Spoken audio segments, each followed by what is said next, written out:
Mangwanani akanaka Zimbabwe. Ndini wenyu Pastor Aaron Rusukira. Ndinokuchingamidzai kuchirongwa chedu The Radio Church Service. Soro wenyaya wedu nhasi unoti The Power of Again. Inzwi rokuti again rinoreva kupama, kudzokorora. Ndosaka vamwe vachiti dzokororo ine simba. Vamwe voti murume haarogwi nesvimbo imwe ngaapamiwe kuti awe simba rokuitazve. Pane murume mukati meBhaibheri akaseenzesa simba iri rokuziva kuti zvakona zvinogona kupamiwazve, zvikamubatsira kugwa hondo dzake dzoupenyu, kusvika asvika apo Mwari paida kumusvitsa. Genesis chapter 26 verse 12. Tinosangana naIsaac mwana waAbhurahamu, mwana wechipikirwa, ari mukati menyika yakamborwa nenzara, asi Mwari vanomuudza kuti gara munyika iyoyo. Pavhesi 12 tinosangana naye achidzvara munyika iyoyo. Ndichaverenga Genesis chapter 26 verse 12. Zvino Isaac wakadzvara zviyo munyika iyo, akawana gore iroro rune 100. Jehovha akamuropafadza. Verse 18. Munhu uyu akava mukuru, akaramba achiwedzerwa kusvikira wava mukuru kwazvo. Verse 14. Wakanga ane pfuma yamakwai neng'ombe nemhuri huru. VaFiristia vakamugodora. Pataverenga sofa apa, zviri kusimbisa kuti kaupenyu aka kakararamiwa naIsaac pataverenga apa kanosimbisa zviro kwazvo kuti uyu mwanakomana wechipikirwa wakazvarwa naAbhurahamu muutana hwake, naSara achembera, asati achagona kubata mwana, but Mwari anopindira kuti asimbise kuti uyu akasiyana navamwe. Tiri kusangana naye zvinhu zvichifamba zvakanaka. Adzvara ndokukohwa rune 100, ndokubva aita pfuma yakawanda, makwai, ng'ombe, mhuri yakakura. Bhaibheri rinoti akava munhu mukuru, akaramba achiwedzerwa kusvikira ava mukuru kwazvo. Genesis chapter 17 verse 19 na 21 inosimbisa kuti sungano yaMwari naAbhurahama yaifanira kuzobuda kuburikidza naIsaac. Tiri kuona zvese zvichifamba zvakanaka, zvokuti ukasvika pamba pake uchiona pfuma yese, ukabvunza kuti nemhaka yezvinhu zvakadai, waigona kutoudza kuti aiwaka zvinofanira kudai nokuti ndiye Isaac kauyu mwana wechipikirwa wakapiwa Abhurahama naSara, akazvarwa pasi pemhiko, zvikanzi marudzi ose acharopafadzwa kuburikidza naIsaac. But vana vaMwari, tererai vatereri, upenyu haurambi hwakadaro. Chero chirarama tiri mukati menyasha dzake, tiri pasi pechipikirwa. Genesis chapter 26 verse 15 inotiyo, vaFiristia vakadzivira matsime ose akanga acherwa navaranda vababa vake pamazuva ababa vake Abhurahama, vakaafutsira nevhu. Pavhesi 14 ndo paya patiri kutaurirwa kunzi wakava nepfuma yakawanda nemombe namakwai nemhuri yakakura, Mwari vachimuropafadza. Pavhesi 15 takusangana navaFiristia vakudzivira kuvhara matsime aisibatsira kuyamura kurarama kwepfuma yaIsaac. Kudzivirwa kwetsime zvaireva kuparadzwa kwoupenyu hwaIsaki navaFiristia. Pfuma yake, mombe dzake idzi, makwai ake, aida mvura mugwenga kuti ararame. Iye nemhuri yake huru vaitsvaga mvura kuti vararame. VaFiristia havana kudzivira matsime, mombe dzichiri shoma. Havana kudzivira matsime, makwai achiri mashoma. Havana kudzivira matsime, mhuri ichiri diki. Dai anga ane makwai 2, mombe 3 nemhuri diki, chero matsime aidzivirwa, vaigona kurarama vachingoita zvokutamburira. Asi vaFiristia vakamirira kuti zviwande kwakudzivira matsime airaramisa upenyu hwaIsaki. Anga akabata pfuma yaIsaki noupenyu hwemhuri yake huru. Ndiwo maitiro aSatani. Kazhinji kana obaya, unobaya panyama nete, unobata zvinorwadza, unogura tariro kana yotumbuka.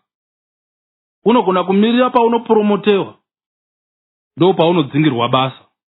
Paunoti ndarera ndayarutsa, ndombodyawo zvinonaka, ndo paunobatwa shuga. Pakafutsirwa matsime navaFiristia, ndo paide pakaperera nhoroondo yokubudirira kwaIsaki. Vanhu vaide vakauya kumba kwake vachidemba pamusoro pokuipa kwavaFiristia, iye achivatsanangurira kuti vakafutsira sei, kuwanda kwavanga vakaita, kureba kwefoshoro dzavaishandisa, ukasha hwavanga vanahwo pakufutsira. Asi Isaki akanzwisisa kuti it's not over until it's over. Hazviperi kana zvisati zvapera. Vhesi ya17 inotiyo, chapter 26 vhesi ya17. Isaki akabvapo akandodzika matende ake mumupata weGerari akagarapo. Vhesi 18, Isaki akacherazve mamwe matsime emvura akanga acherwa pamazuva ababa vake Abhurahama, nokuti vaFiristia vakanga vaadzivira. Abhurahama afa, akaatumidza mazita akanga atumidzwa nababa vake. Isaki haana kumirira ipapo, akapamhazve akacherazve matsime. VaFiristia vafutsira, Isaki akacherazve. The power of again, simba rokupamhazve. Nyaya yacho inoendirira mberi pavhesi ya19 yaGenesis chapter 26. Iri kuverenga, varanda vaIsaki vakachera mumupata, vakawanapo tsime remvura inotubuka. Vhesi ya20, vafudzi veGerari vakaitirana nharo navafudzi vaIsaka vachiti, imvura yedu. Akatumidza tsime iro zita rinonzi Eseki, nokuti vakapesana naye. Vhesi ya21, zvino wakandocherazve rimwe tsime vakaitirana nharo pamusoro pairorozve, akaritumidza zita rinoti Sitina. Vhesi ya22, akabvapo akandocherazve rimwe tsime, irero havana kuzoitirana nharo pamusoro paro, akaritumidza zita rinonzi Rehobhoti, nokuti zvino Jehovha vakandiitira nzvimbo huru kuti tiwande munyika ino. Terera mutereri, pakaitika nharo pamusoro petsime mumupata. Isaki haana kupedza nguva achiitirana nharo, haana kuindisana kumatare nevanga vachikakavadzana naye. Dai akamirira zvokuinda kumatare, zvaimupedzera nguva yokuchera rimwe tsime again, zvaimupedzera simba rokupamhazve kuchera rimwe. nokuti pavakazochera rimwe vabva patsime rapamupata wakachera tsime rakatubuka mvura zhinji. Chera rimwe tsime mudikanwi, kurumidza kuchera rimwe tsime mudikanwi. Usapedzera nguva pakutarira rakafutsirwa. Chera rimwe tsime. Chera rimwe tsime. Wandaimboita business nayo wakatiza nemari. Haachatodzoki nayo. Tsvaga imwe mari. Rimwe tsime ngaricherwe. Muri haidyi nhoroondo yezvakaitika. Chera rimwe tsime. Vakanditorera musikana wangu. Uyo wakawanikwa naningi wanga ari wangu. Haachatodzoki shamwari. Tsvaga umwe musikana. Chera rimwe tsime. Ndakaita mabroilers angu ose akadyiwa neshato. Shato haichadzosi huku. Ita dzimwe mudikanwi. Chera rimwe tsime. Pamhazve itazve again. Chera rimwe tsime. Kambani yakavhara ine mari yangu. Ndiri kufambira mapepa makore 10. Penyu huru kufamba. Inogona kunyura kambani iyo nemari yako. Tsvaga rimwe basa. Tsvaga imwe mari. Tarira mberi. Chera rimwe tsime. Chera rimwe tsime mudikanwi. Chera rimwe tsime. Mwari watova mberi. Akamirira kuti uchere rimwe tsime. Usakuuniswa nezvinoitika mukati meupenyu. Chera rimwe tsime. Vakaresva kundimakira zama. Ndoda kuridzosera for remarking. Makore 2 dzosa for remarking. Zvakafoirwa zvakafoirwa. Nyorazve. Nyorazve. Write again. The power of again. Nyorazve. Chera rimwe tsime mudikanwi. Chera rimwe tsime.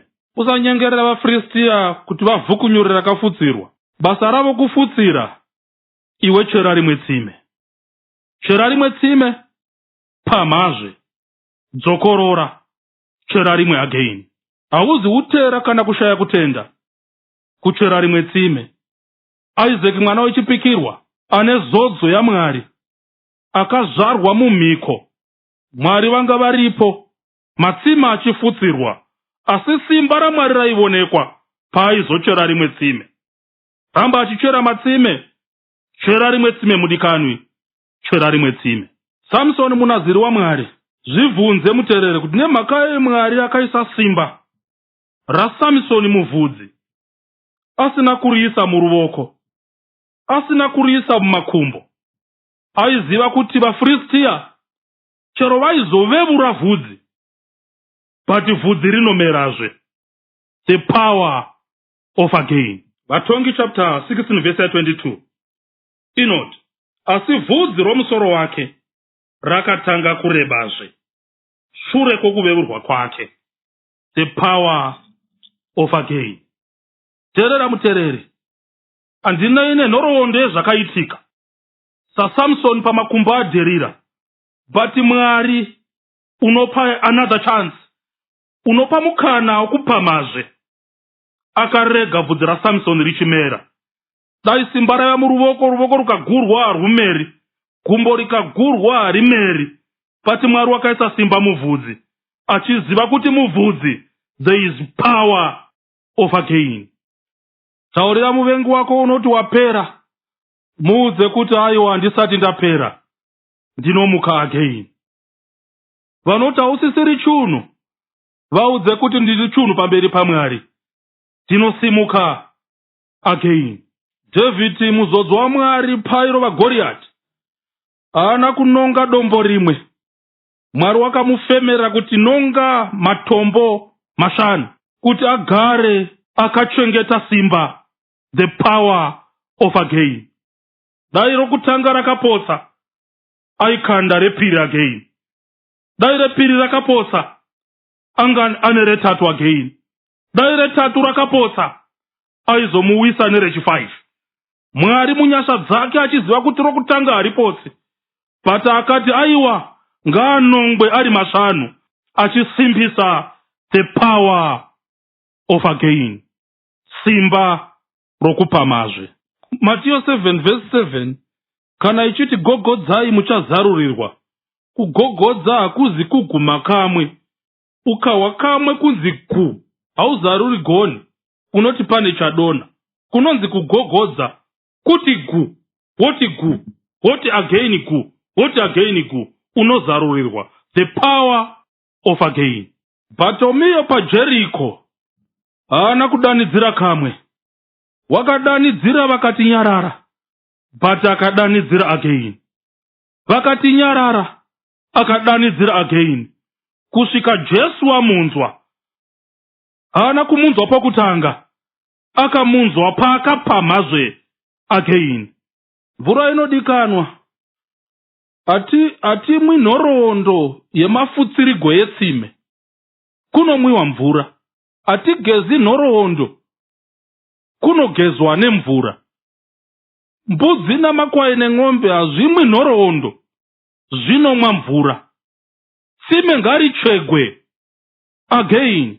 Mari ichiri kudikanwa, ngaitsvagwe again. Muchato uchiri mutsvene, despite zvakaitika, ngakuchatiwe again. Ngaritsvegwe tsime again. The power of again. Zvirevo chapter 24 verse 16 inoti, nokuti munhu wakarurama ungawa kanomwe achisimukazve. Nokuti munhu wakarurama, kubvira wakarurama anogona kutowa, akarurama anowa. Hazvinzi wakaipa anowa, wakarurama anowa kanomwe. Asi difference yewakarurama newakaipa ndeyekuti wakarurama anomuka again. Tinamatire iwe, zvakaitika, but Mwari wokupamazve uchine chanzi yokumuka again, ukatanga kunamata Mwari zvekare. Dambudziko romunhu harizi pakuwa, kutoti munhu zvinoreva kutowa. Dambudziko romunhu ndorokuramba kumuka apo paanenge awa. Muka again. The power of again. Taakudzokera zvekare kuupenyu hwaIsaac. Murume akashandisa the power of again kuti asvitswe naMwari pachinzvimbo chakakwirira mukutenda nomukubudirira. Genesis chapter 26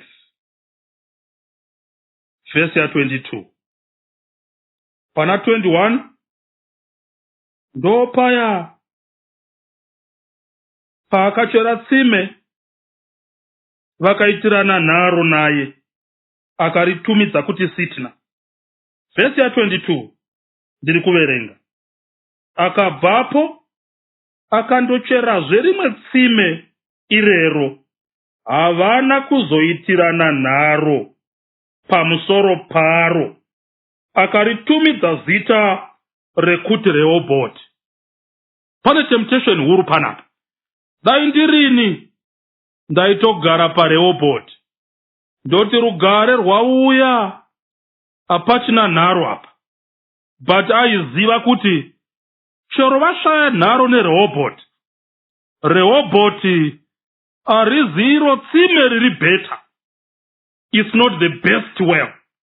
Aiziva kuti Mwari akamugadzirira rimwe tsime riri nani.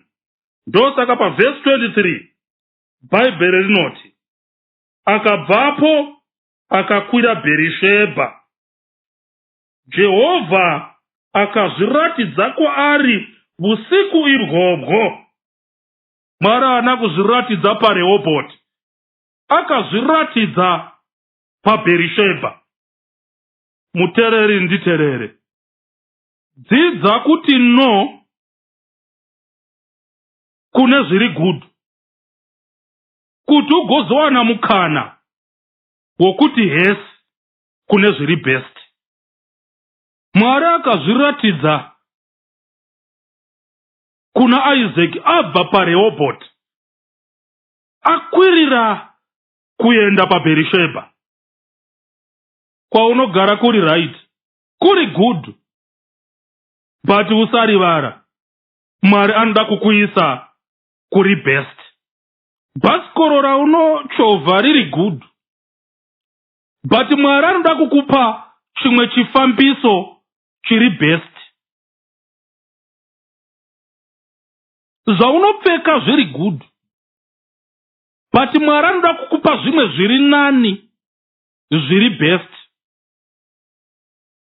Mukomana wako, musikana wako ari good, but kana akuramba, usamwa mushonga wamakonzo. Mirira the best. Learn to say no to the good, so that you can say yes to the best. Kana uchiziva kuti uri muzukuru pamariro ambuya, usakurumidza kutora ndiro dzesadza namakabheji. Livha ichiuya yavazukuru, vanofamba nendiro vachipa vanochema, vakakuona wakabata ndiro namakabheji, vanototi wagamuchira. Mirira the best. PaRehoboth ndizvo, but Berisheba is coming. Usagara patakshop, Mwari vachida kukupa supermarket. Usaitira nharo nebhanzi rimwe kana nelofu, Mwari vachida kukupa bakery. Kurwira bhirimu rimwe, Mwari vachida kukupa fishari. Panyika pano pakanaka, it's good to be here. But kudenga is the best. Ndosaka Jesu achidzokazve kuzotitora kuti tiende. He is coming again. Ari kupama kudzoka again. Pavhesi ya 25 asvika Berisheba. Ndiri kuverenga verse 25 ya chapter 26 ya Genesis. Akavakapo aritari, akanamata zita raJehovha, akadzika tende rake ipapo. Varanda vaIsaka vakacherapo tsime.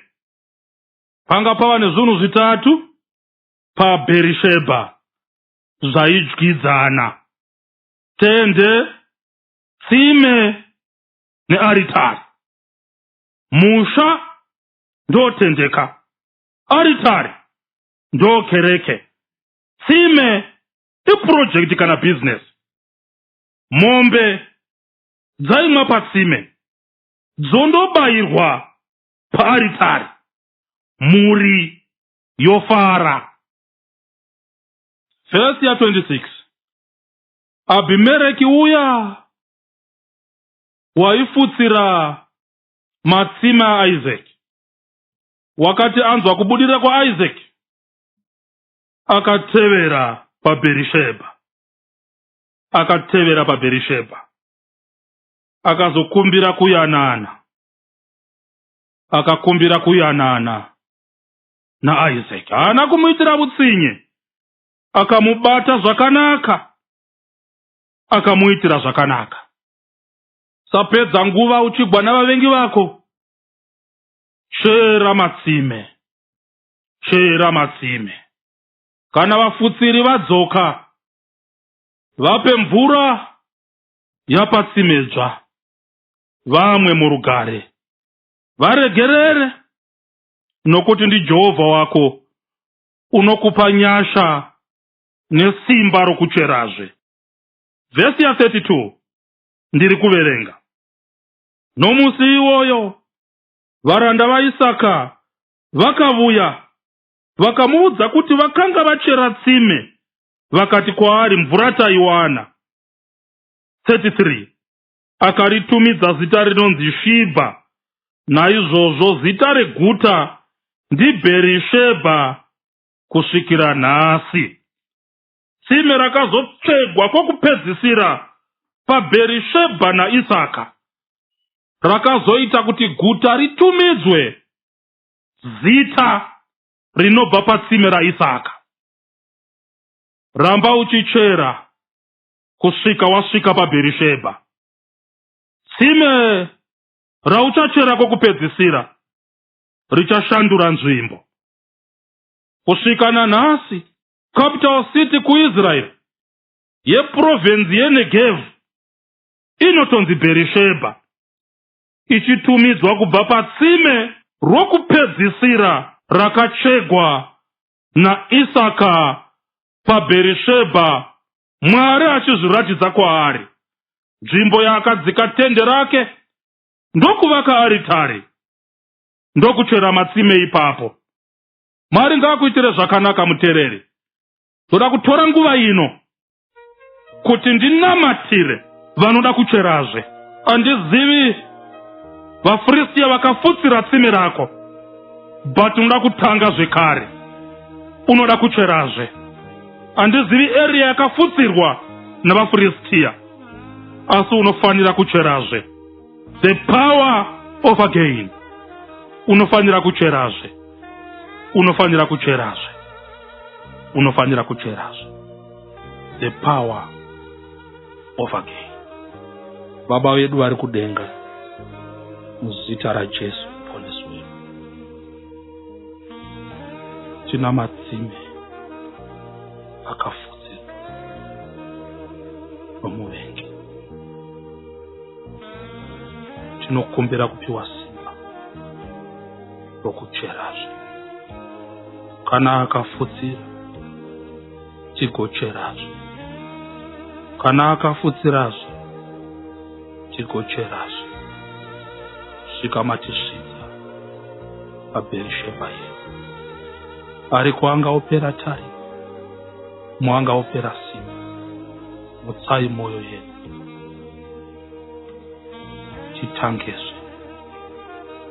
Titangezve usimba nomunyasha dzenyu, muzita raJesu. Amen. Vanoda kubata Pastor Aaron Vusukira vanowanikwa panhamba dzinoti WhatsApp 0735 690 240, inozokorora zvakare 0735 690 240, kufona 0772 721 653, inozokorora zvakare 0772 721 653.